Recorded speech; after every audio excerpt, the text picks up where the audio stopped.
Bismillahir Rahmanir Rahim. Some people have the misunderstanding that the muhaddithin, the scholars of hadith, rely on any hadith that is narrated by reliable narrators. Um, this concept in their mind is something like this. So and so is religious, therefore speaks the truth. Therefore, anything he tells me is reliable. And so um, therefore, hadiths can be narrated from the Prophet ﷺ that make no sense, but um, hadith scholars will accept them anyway. So therefore, hadith science is not very accurate because it's just very um, much lacking any kind of level of criticism and critical thinking. That is totally wrong. That's not how the muhaddithin and analyze hadith. Um, Again, the idea that somebody is just miraculously a reliable narrator, or you're born reliable, or you're reliable because you're religious, that's obviously ridiculous for various reasons and totally substantiated by any evidence whatsoever. In fact, the criteria for being a reliable narrator is that you don't narrate random hadiths on a regular basis. And so, if you want to give an example of this book, a very simple example, very kind of obvious and simple example that any reasonable person would kind of understand, from the book Tamyiz by Imam Muslim, right, the author of Sahih Muslim. So why is this useful? Because I'm reading a hadith in Sahih Muslim, and I would like to know the filtering process that Imam Muslim used. Because if he doesn't have a very good filtering process, he might fill his book with random hadiths, and then suddenly they become, orthodoxy. And then suddenly, if I come along and criticize the hadith, I'm considered a heretic, or. And so I'd like to know, um, how does this author work? And so he writes this book, the Kitab al-Tamyiz, and he gives us many examples of how muhaddithin in general work with hadith. So here's an example of that. So he says, من الأخبار التي يهم فيها بعض ناقليها. He says examples of hadiths where the narrators make mistakes. So, very simple thing. And how do we going to find that there's a mistake? So he says, with the change transmission, حدثنا يحيى بن يحيى وأبو كريب ومحمد بن حاتم قالوا حدثنا أبو معاوية عن هشام عن أبيه عن زينب عن أم سلمة أن رسول الله صلى الله عليه وسلم أمرها، أي سلمة، أن توافي معه صلاة الصبح يوم النحر بمكة. So the hadith says the following, that the Prophet sallallahu alaihi wasallam told his wife Salama to pray Fajr with him, to pray Fajr with him on Eid, Eid al-Adha, in Mecca.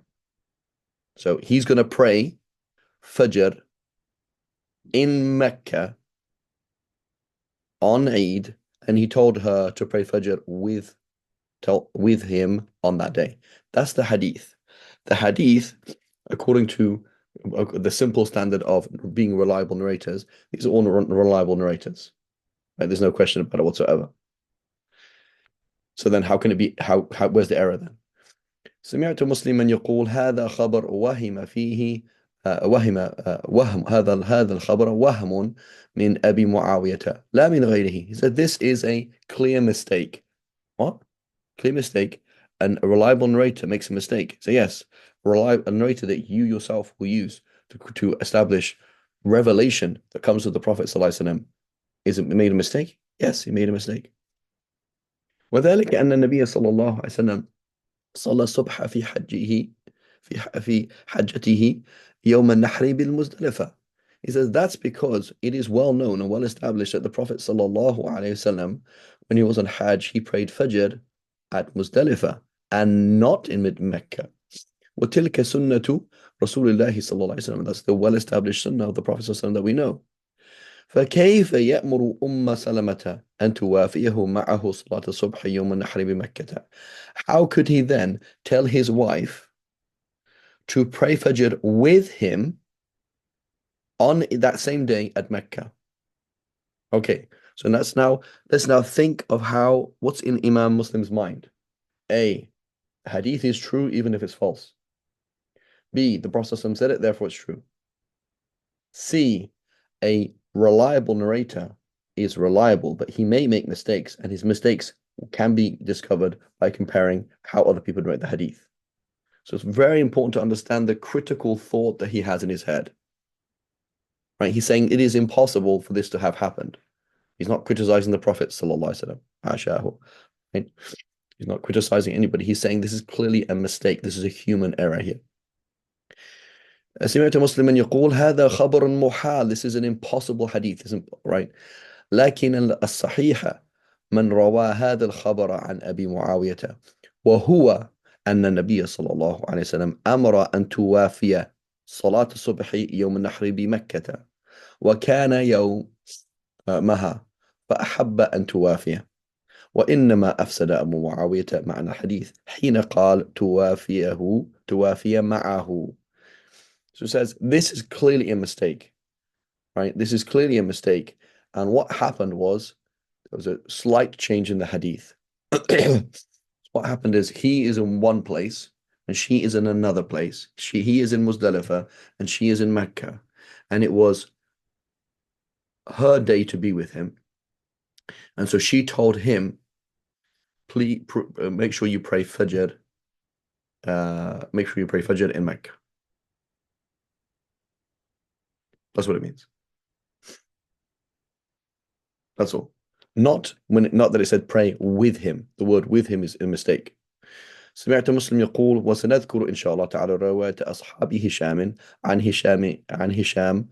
من هذا الحديث ليتبين من صواب مصيبهم فيه وخطأ مخطئهم.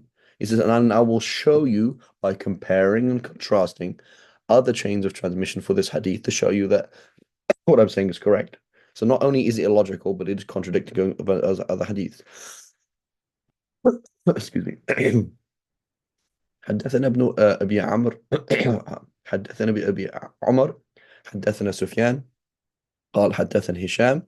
So this is now, he's showing other evidence from the same narrator. عن أبيه عروة بن زبير أن رسول الله صلى الله عليه وسلم أن رسول الله صلى الله عليه وسلم أمر أم سلمة أن تصلي الصبح يوم النحر بمكة وكان يومها فأحب أن توافقه. And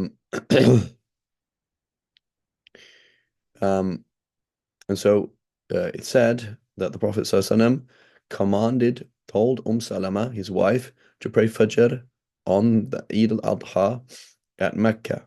And it was her day, and he wanted to wafiqahu, wafaqa, to agree with him, to do the same kind of thing as him, not necessarily be in the same place.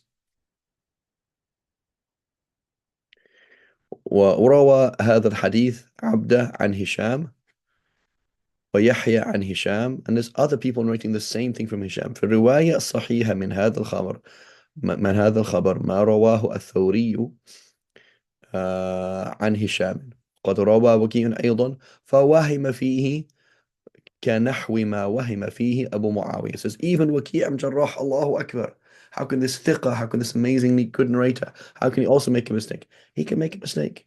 It happens.